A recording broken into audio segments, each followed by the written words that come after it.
Black Girl Stuff. Welcome to the BGS house, Jozzy. Welcome, Jozzy. Welcome, Jozzy. Hey, y'all. Hey. Thank you for joining us. Yeah, thank y'all for having me. I'm excited. So, Jozzy, you're the first artist on Diddy's new label, Love Records. And when you were in his writing camp, you said that he didn't like any of the songs you were writing. So how did you get to where you are now from where you were then? Nah, it's so crazy because I was about to leave. I was like, bro, he doesn't like nothing I'm writing. You know, I'ma just, leave. And then my boy was like, come meet him. And then I think when he met me, and then he understood, like, I think what it was he was just trying to figure out who's gonna do those songs that I was writing. And then when I started playing it, I started playing the stuff that I wanted to do for me as an artist, he's like, oh, you're an artist. Yeah, it's you. Yeah, like, if you tailor it for you, then I understand it more, you know what I'm saying? But, like, it was kind of, like, foreign to him for a minute, because the sound right now is super neo-soul.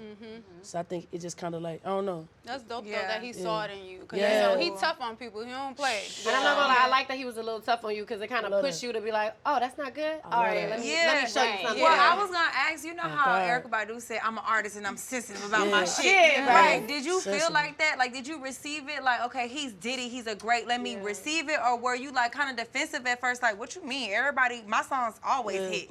Like, how did you take that? That's a good question because it was a little bit of both. Now that I'm like established songwriter, like, you can't tell me my stuff ain't hard. Right. You know the hit. I'm making hits now. I'm the hit nigga now. You know what I'm saying? But like, I love Puff because like I know like his lineage. Like I know he knows what he's talking about. Yeah. So, but what's so funny when I did Songs for Women, I did the whole project in 5 days in the Bahamas. Wow. I flew some of my homegirls out and we literally Diddy like locked in the studio and I just had my homegirls and I didn't let nobody come in the studio until just my homegirls. And like we would walk to the beach, come back, and I would work 5 days. So the last day he came in, he was like, what the fuck? He was like, and he couldn't say nothing about the project. He was like, wow. And then like, so that's kind of how I am with Puff. Like, I kind of wait till like, now I'm a little nervous to play like an early product for him. Like, I like to have everything situated and present it to him the right way. I be hyping it like, yo, now listen. You gotta set it up. You gotta set it up for him. You know what I'm saying? He's a visual person and you set it up and then it'd be so different. I want to talk to you about your transition, Jozzy, from behind the scenes to being the solo artist that you are. That shit crazy. Talk to me about the hurdles of that experience. I mean, I'm still writing. That bag is beautiful. Yeah. I'm not gonna stop I was writing. gonna ask you that too. Are you focusing on yourself right now or are you still making music? Nah, like, what's so funny, like, I literally just texted Chloe Friday. Oh, just text it, Chloe. Yeah, that's my sis. I texted Chloe, like, yo, I got this song, sis, what you think? And she was like, send the files. Like, I love things like that, where I don't even necessarily gotta be in the studio with you, but like, she's so incredible that she can take what I did, this idea, and like, make it hers. So like, just give her the blueprint. Yeah. I love doing it, you know what I'm saying? So I'ma still be writing. It's about me, though. Yeah. It's definitely about me. Like, I'm priority, because I really feel like I got a momentum, and it's hard for a songwriter to jump into the artist bag. You know, they be trying to, like, Pigeonhole gatekeep. you. Yeah, they be trying to gatekeep, and, you know, and, like, it's not their fault. It's just, there's not a lot of, it's hard to find something good. It's like when you go to that spot where you find your favorite clothes and they shut down, you're like, now where I'm about to go? Like, you know what I'm saying? Like, it's like, dang, now I gotta find another spot that got the same stuff that I like. So, like, I understand, like, it's like a comfortability. All the artists have been cool. It's not the artist. It's always like the A&R or like maybe a fan here or there. But like, for the most part, the artists are like, yo, I've been waiting on you to do that. Yeah. Like, I'm excited. You mentioned that a lot of writers don't get their credit or flowers. Yeah. How many songs do you think you wrote for other people and you didn't get your flowers or credit Y'all are funny. Y'all are black girl stuff. Right. Well, we want to know. Y'all trying to start some shit. for? I'm just saying. And the people want to know. The people want to know. Like, I probably would want more credit because of the type of person that I am. Like, I feel like the same way you shout out a producer, like the same way y'all be like, and I love Mustard. Y'all say, shout out DJ Mustard, shout out Metro Boomin. Yeah. Now, these are my brothers. But like, why don't y'all say shout out Jozzy? Right. I make that, I did a lot, nigga. Like, Do you feel like there's a stigma attached to like, I'm sorry. This girl is crazy. I did a lot, respectfully, like, you know, like, show me love. It's more so with the rappers and stuff, and I understand and I respect it, you know what I'm saying? But I be having real conversations with some of the homies, like, you know, like, we have to lead by example, like, we have to train your fans that it's nothing wrong with being working with a writer. Like, you're an artist, like, you're an entertainer. that doesn't take away that you're a lyricist. I don't write no rapper's verses. I've never touched a rap verse, you know, in my life. Like, not making Lotto, but not making her as an example, but like when we did It's Given, like I love how Lotto was like, yeah, Jozzy came up with the hook, and because that's all I did. Like that's all I did on It's Given. Like the rest of it is her. You know what I'm saying? So like, I feel like the newer artists, they being cool with it. Yeah. Like they more cool with it. Yeah, you know I what I'm see that saying? too. Yeah, it was muddy for a minute, but. Do you feel like there's a stigma attached to like having a songwriter as an artist? Like, I think they act like they're afraid almost. Like, I don't want nobody to know I got it's like, somebody you're a writing fraud. for me. Yeah. And like you look at Whitney Houston, her biggest song was Dolly Parton. Yes. Like, bro, Toni Braxton sang every Babyface song. Like Jay-Z wrote for Dr. Dre. Like we never like, we don't care. Like they didn't, like why are we so like, and I think it's just us, it's black people, cause like white people work, they collab all the time. Yeah. Like the country world, the rock world, pop world is a collaboration world. You know what it is? Black people, we're superheroes. Our talent is our superpower. So as soon, like we're so talented, so as soon as a person feels like you're not, that's not your power, and you're sharing it with somebody, that kind of scares a black person, because we're so magical. Yeah. That we don't want to lose We have to be protective. we don't want to lose our magic. That's But so I beautiful. feel like you gotta think about it though. Rap is very combative. It's a combative sport. So I think from a rapper's point of view, it's like if somebody else wrote it, you didn't live that. Yeah. But for R&B, it's different because It's you can different. sing it different and tell the same story, but you sung it with so much power. I felt what you were saying. But for a rapper, I think they kind of pick out, and the reason why the beef is there is because it's like you didn't even write that. It's so sad. Because we all been in love, but we ain't all sold drugs. Right. You know what I'm saying? It's like, which one you done Gotta, you know what I mean? You can't say certain things. So I think it may be a little bit of that too. Just how Nicki come in a lot of times and be saying like, you know, hey, I put in the work and I did this, and not to shame people who do, because I believe in if you want to be with a writer, you can, because there's nothing wrong with that. But I understand the old school way of thinking. Like they was just kind of beefing for, hey, I wrote this. As far as on the rap side, And that's cool, and I respect that 100%. But like, are you trying to rap battle, or are you trying to sell records? right? And that's nigga, if you want to hit, if you want to hit, and you want to get out your own comfort zone, because this game is about making hits, bro. Like, and like the real artists, they get it. Well, Jozzy, shout out to you, your superpower, Yeah. your We all got black superpowers. magic, and the hits that you keep on making. Thank you Jozzy, so thank you much. so much for stopping by Hey, the thank BGS y'all. house. We had such a great time with you. Y'all, be sure to catch up on her album, Songs for Women and Free Game for Niggas. It's streaming on all platforms right now.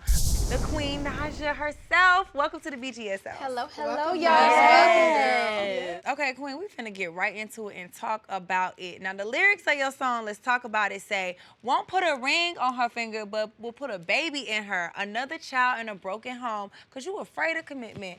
Now, the fans want to know, were you talking about Clarence? No, because we're probably gonna get married someday. You know, someday we are. Someday. So it's I wasn't talking to him, but like it's a lot of men out there that could relate to them.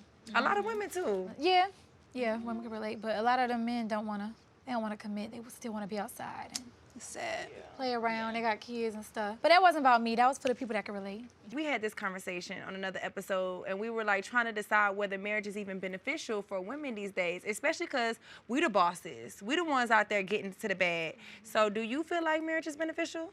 I feel like when it comes to just like you thinking about your family legacy and stuff, yeah, it's beneficial in that way. If you think more about like your family as a whole rather than just you as a single woman or you just as a woman, I feel like it's beneficial. I want to grow old with somebody, you know? Yeah. I don't want to be lonely when I'm old, so Yeah. I would like to grow old with someone. I think that would be beneficial. And then you want your kids to experience that too, you know? Yeah, a happy family. home. Yeah. I want my kids to experience like a mom and dad, you know, household. Okay, so Naija, we all witnessed the ups and downs you had in your past relationship, whom you share a son with. And I just want to ask you, how do you manage co-parenting when the relationship sometimes is not the best? You just think about the kid. It's really not about the mom or the dad. It's really about the kid, and you know, it's about what they see. And like, I feel like the kids should always see their parents get along, and they should never know what's going on. Right. You know, like they shouldn't hear the argument or the back and forth or whatever. It's really just about the kids. So when you're thinking about your baby, it's easy to do because you want your child to see Do your ex make it easy though? Does he cooperate? Because sometimes it's not. We can think about and put our children first, but sometimes the partner acts like a child. Yeah, that's the word. You know, it's like, how do we do We had our ups and downs and stuff, but like I could say we like at a point where like he don't make it hard. I mean, of course I'm mom, so CJ goes to school with me and everything, and like just like for this summer he's about to go to his dad, so like it's about CJ want to see his dad too, so I'm never gonna like be that type to, you know, play with the baby? take him. I hate when That's women for sure. use I don't do that. that. I don't do that because he love his dad. You know what I'm saying? I'm never gonna like take that away. One thing that I love about you is that you started from YouTube and you've always been very transparent along your journey. Especially recently, you talked about, you know, getting a BBL. Oh, yes. And then you talked about regretting it. So, like, what made you have those regrets or think about taking it out? You spread out. If you don't maintain it, if you don't go to the trainer or whatever, like it spreads out. It'll look like you got a bad BBL, but you didn't. You just didn't maintain it. A lot of girls don't know that or don't think you that. have to. And then a lot of people make fun of women like, oh, you want to go to the gym now after you got surgery? Yes, I want to go to the gym. Keep it up.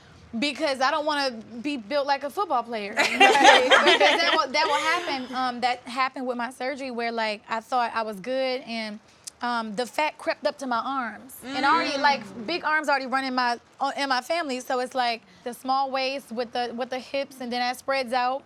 And then you get the big bulky shoulders, and yeah, you just gotta maintain it. But I don't really regret it because I did it because I want to do it, but I regret not maintaining it right on. Like going straight into the gym. Yeah, being on top of it. I thought I had a little room. Yeah. So yeah, I'd be speaking fast, but I feel like women should do whatever they want with their bodies, so. Same, we support it. Yeah. And I'm gonna be honest, like I really have thought about going back under the knife and just getting this taken out, but like if I really lose the weight, and don't try to take the easy way out, then I feel like I can get back down to a size where I'll be happy and comfortable.